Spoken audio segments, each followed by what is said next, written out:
I'll make all your dreams come true. I'll be your genie.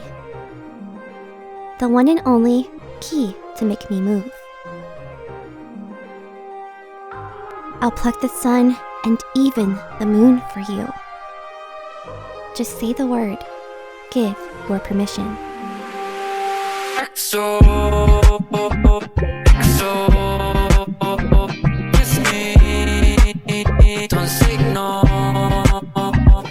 Hello, and welcome back. If you don't know me, hi, my name is B, and I make lore and theory videos here on YouTube, usually with more of a focus on Enhypen and Daydream. And to those who watch my content, I'm sure this lore video comes as a bit of a surprise.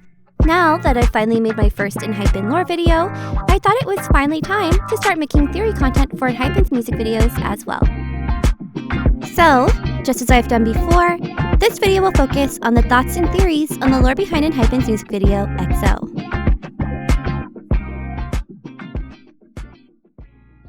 A quick disclaimer that everything in this video is just a theory and definitely not confirmed. Enhypen's album, Romance Untold, introduces a story that has yet to be seen or heard, and takes place either during or after the timeline of Blood Altar, or maybe even in another universe altogether. How is this possible? Well, if there's one thing you should know about my theories, is that they're largely connected to time due to Enhypen's connection to the Hive universe and some of the threads we've seen tied to it. So sit back and get cozy while we take a trip through this timeline. XO begins with a traditional Enhypen game of rock, paper, scissors, where we see Songun as the winner. He then crosses the street, celebrating his victory, and disappears as a flock of bats.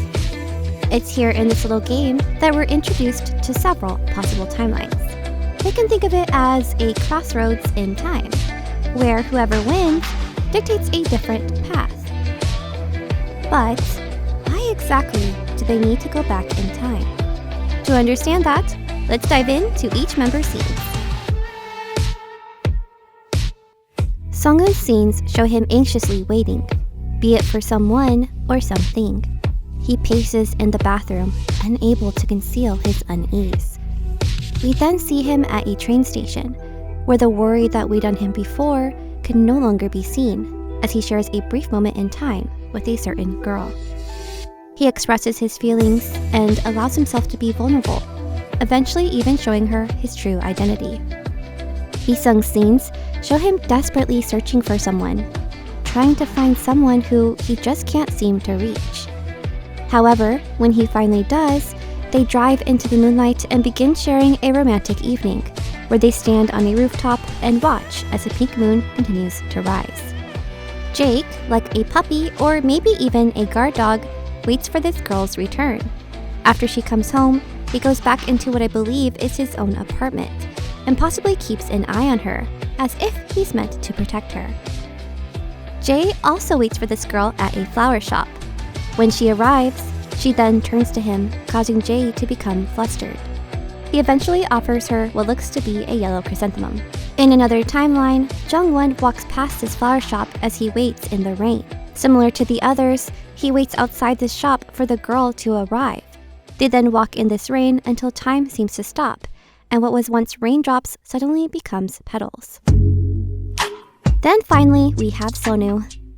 Sonu's scenes are one of the most intriguing, as his seems to be the one that's most connected to time.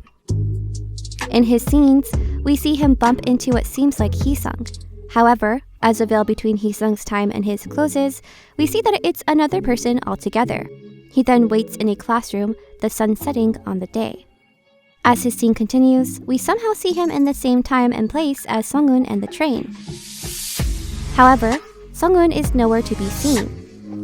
Sonu watches the festival fireworks nearby, and suddenly we see him back in the classroom, where he puts on the mask and maybe even transports in time. He takes off this mask, where then he too shares a moment with the same girl, showing that even he has a little darkness. Now there's one more connection to time that we need before connecting to Nikki's thread. After most of their scenes play out, we flash to a gloomy room, where Songun can be seen sitting next to 6 empty chairs. Songun wakes up in his seat until we see him awaken again in a bed near Hee-sung, who sits next to him as if he's waiting for him to awaken. This is when we see time move backward and stop before the rain becomes flower petals. We then see the boys in this gloomy room once again, with the shadow of a butterfly flapping its wings near the window. It's here where they seem to transform into their true identities, these black-winged vampires.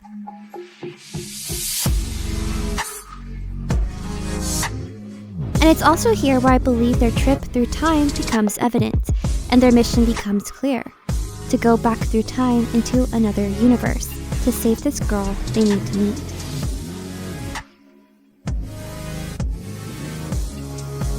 When we go back to Sunghoon's scenes, as mentioned, he paces, anxiously waiting, as if he's worried that he might make a mistake. He then does everything he can in the little bit of time he has with her, before he expresses his feelings and time seems to stop. It's then that he seems to awaken from this dream, possibly showcasing how he still seemed to fail his mission. Each member then seems to attempt to protect her in their own way, like Jake when he waits in a neighboring apartment, Hee-sung, who first seems to desperately look for her, and Jae, who quietly observes her. We also see evidence of their connecting timelines through a thin veil, like the collision of timelines between Hee-sung and Sonu, and again when Sonu shares the same time and place as Sunghoon. We then see a connection through Jae and Jake, whose time connects with the flickering lights, and Jae and Jungwon when Jungwon passes by Jae's flower shop. And finally, we have a brief moment where Jungwon and Nikki seem to touch the same rain. However, in their many attempts to save this girl, they seem to fail, as we see them rewind time once again. Except in one timeline. One thing to notice about each timeline is that almost every time, the boys were apart. Every time they tried to save this girl, they did so alone. However, there's one person who does things a little differently: Nikki. While throughout the music video, Nikki's scenes are brief as he only seems to sit with the girl in a car, unlike the other scenes, what we're watching is only a very small part of his story. In fact, we can see the very beginning of his timeline near the end, during their game of rock, paper, scissors. While it's difficult to see, we discover that it is actually Nikki who wins this game, contrary to how the music video started. Nikki then waits with the girl in the car for what we see at the end of the video, all the boys there with her together. The music video then seems to end with time stopping and Nikki smiling at the camera. Now the last question is, who is this girl they're trying so hard to save? Some believe it to be Chloe, a representation of the fans in their concept film for the album. This Chloe only appeared very briefly as a memory in that film, and it's hinted that she may have possibly passed on. However, near the end of the film, Sunghoon finds a tape with a message that seems to say, "Find me." Others believe it to be Suha, the original girl in Dark Moon the Blood Altar, who was meant to represent Enjin. And when you watch the music video, there's a lot in it that could support that theory, like the pink moon that we've also seen in their music video for 1 in a Billion, which happens to match her eyes, and the street signs in XO, hinting that the city they're in is still Riverfield. She also still seems to have a romantic connection to Hee-sung, much like what we see in the webtoon. However, I would say the biggest connection she has to this music video is the connection to the Blood Altar and Orange Blood stories. While this isn't confirmed, one of the theories I've mentioned is that Suha possibly gets taken, or maybe even killed. When we take a look at the end of Blood Altar, Celine makes an appearance, and though she at first seems sweet, she wears a menacing smile. We then see her again in Anteam's Firework. There, the boys play with her and have fun. However, we soon see that this Suha betrays the werewolves, causing them to be heartbroken. And then finally, in the concept trailer for Orange Blood, we soon see that Celine had disguised herself as Suha and betrays the vampires, possibly taking Suha and Sonu with her.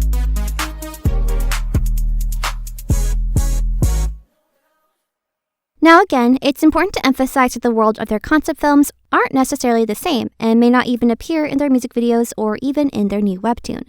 But there are usually some elements that we see that will still align with each timeline.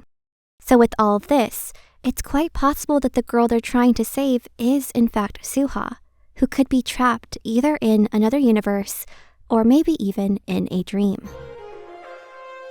And there's really only one case against this, hidden in the lyrics. I'll pluck the sun and even the moon for you. If you watched my previous video, The Marionette, I mentioned that Suha could represent the sun, while Celine could represent the moon.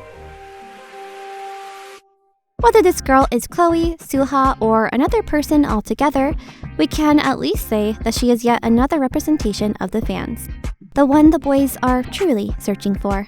And that's all for the lore behind EXO. Some other cool connections and theories are: this other universe or dream has actually been mentioned before as the Carnival, or Enhypen's version of the Magic Island. We learned in Drunk Days that our 7 vampires have been stuck in this dream, unable to escape. And from what we see in this music video, that still seems to be the case. However, when before it seemed they were tricked into falling into this dream, it now seems like they're intentionally entering this universe. But this concept of dreams and universes, again, is really only seen in the music videos, so it's not something we may even see in Dark Moon. And who knows?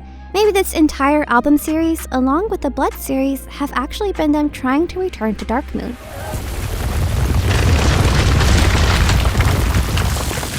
I guess we'll see. And speaking of Dark Blood, there's many times in this music video where it feels like it's mirroring the Dark Blood concept trailer. For example, the game of rock, paper, scissors that they play in the beginning mirror a version of the game that they play at the beginning of Dark Blood. Sunghoon turning into a flock of bats, which also happened at the beginning of the concept trailer, and the boys still being connected despite existing in separate spaces. I also feel like this mirror could further connect to the theory of the girl being Suha. This butterfly we see could be another hint to their connection to time, as it may remind one of The Butterfly Effect, a movie that's literally about a man who goes back in time to save his friends. The butterfly is also called an Atrophinora nox, or a Malayan batwing. Their most recent concept photos for Romance Untold Daydream showcases the boys existing in different universes, but desiring to reunite. I don't really have any additional theory about that, I just thought it was cool that we see this multiple universe concept here. And lastly is this key once again mentioned in the lyrics. It's not the first time we've seen a key referenced in Enhypen, as we've seen it quite a few times in different content, like in their lyric video for Foreshadow. As is said in the lyrics, could this girl be the key to freeing Enhypen from this dream? So, what theories do you have about their lore? Do you think Enhypen will finally awaken from this dream? What reality do you think awaits them if they do? Thanks for watching, and see you again next time!